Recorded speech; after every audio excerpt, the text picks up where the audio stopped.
अक्षय तृतीयाच्या सगळ्यांना खूप खूप शुभेच्छा। आज आहे अक्षय तृतीया, तर आज सगळेच आमच्याकडे घरी आहेत, त्यामुळे लवकर उठून पहिली देवपूजा करून घेतली, थोडीशी रांगोळी काढून घेतली। तशी मी रोजच रांगोळी काढते आणि पहिली देवपूजा करून घेतली आणि मग बाकीची कामं, कपडे लादी ते झालं, कारण सकाळी पाणी असतं त्यामुळे ते आवरले। आता नाश्त्याचं बघते, कारण सगळे घरी असल्यामुळे नाश्ता तर पाहिजेच। तर त्यासाठी मी आज मेंदूवडे बनवणार आहे। तर रात्री मी उडदाची डाळ भिजत घातलेली, त्याच्याबरोबर थोडेसे तांदूळ पण त्याच्यासोबत भिजत घातले होते।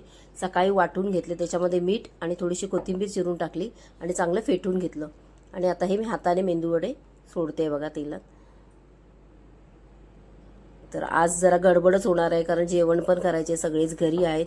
आज आम्ही आमरस बनवणार आहे, पुऱ्या मात्र कारण जरा तब्येत बरी नाही आहे त्यामुळे चपातीच बनवणार आहे।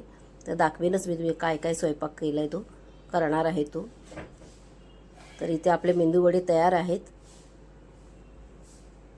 तर आता सगळे आम्ही नाश्ता करून घेतो, या तुम्हीही नाश्ता करायला। गरमागरम मेंदूवडे, चटणी आणि गरमागरम चहा। थँक्यू।